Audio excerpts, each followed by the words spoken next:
Sheila E, born Sheila Cecilia Escovedo, is from Oakland, California.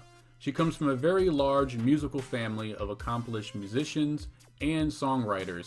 Some examples are her brother Peter Escovedo and her uncle Alejandro Escovedo. Her father Pete Escovedo played for the band Santana and released 12 albums on his own, including 2 with Sheila, those being Solo 2 and Happy Together.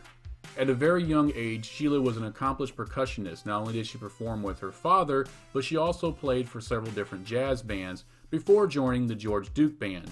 She not only toured with this band, but also provided background vocals and percussion to 4 of their albums.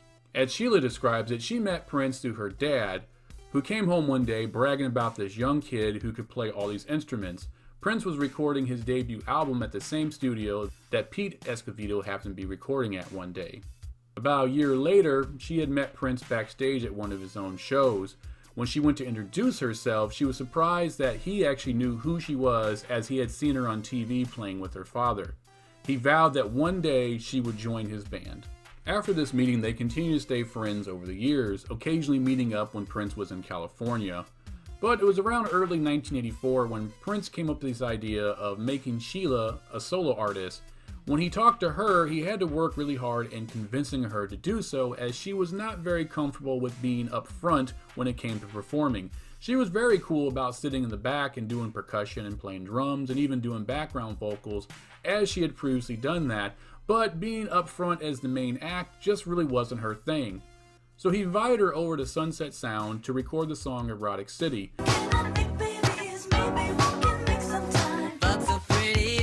On the song, Sheila E is singing co-lead with Prince and providing all the background vocals.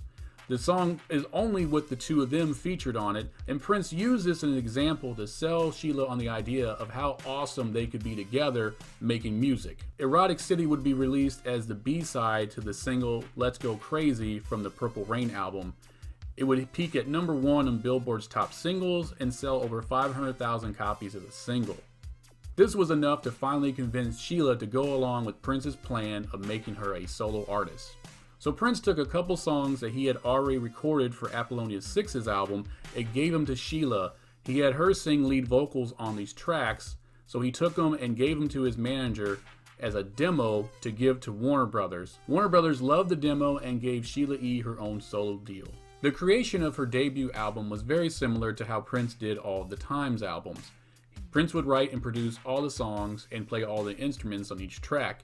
He would have Sheila come in and sing lead vocal over his lead vocals, removing his vocal track in post-production.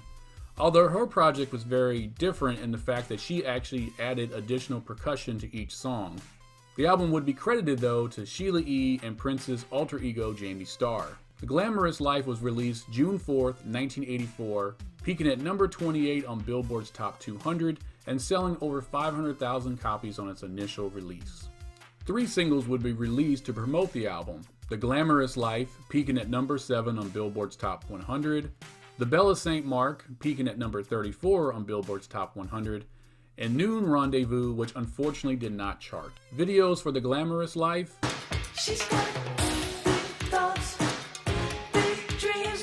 and The Bella St. Mark were released.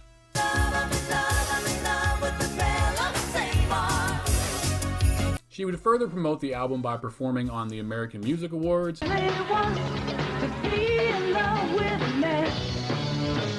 and appearing on the show Top Pop.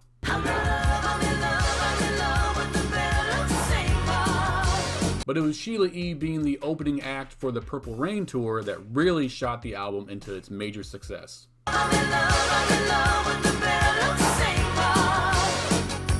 The Bella St. Mark opens up the album. It was written by Prince, but based on a melody by the Times guitarist Jesse Johnson. The lyrics read like a bedtime story and has almost like a whimsical feel to it, and it goes very good with the upbeat groove.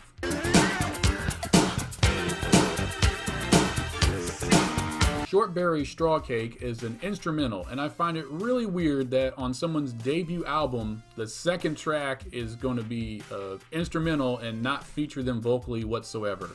But it's Prince.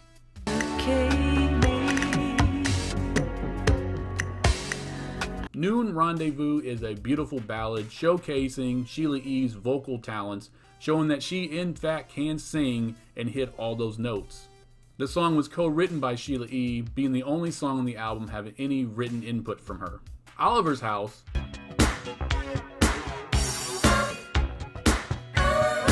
Next Time Wipe the Lipstick Off Your Collar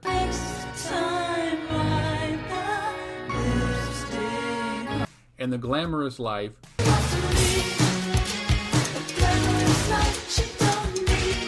were all written for Apollonia 6, and these were 3 of the songs that were added to the demo that Prince gave to his manager that eventually got her deal. If you have the CD release of this album, you would get an additional version of The Glamorous Life called the Club Edit.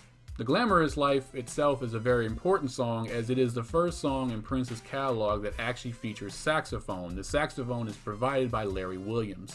This project really plays out as like a collection of the best of Prince's female projects, those being Vanity 6 and Apollonia 6. It's like Prince held on to the better songs for those projects for Sheila E. And that might be because Sheila E is a much better singer. And I'm not knocking Vanity or Apollonia, they're great singers in their own style, but Sheila can handle the vocal ranges that these songs require quite a bit better. Of course, Sheila E and Apollonia both missed out on one of the best songs written during this time period, because they were both supposed to get this song at one time, and that was Manic Monday, which ended up going to the Bengals. Thank you as always for joining me on this channel. Please like and share this video as much as possible, and I will see you on the next episode where I talk about the final album just recently released for one of the Purple Family's alumni. And until that next episode, I wish you heaven.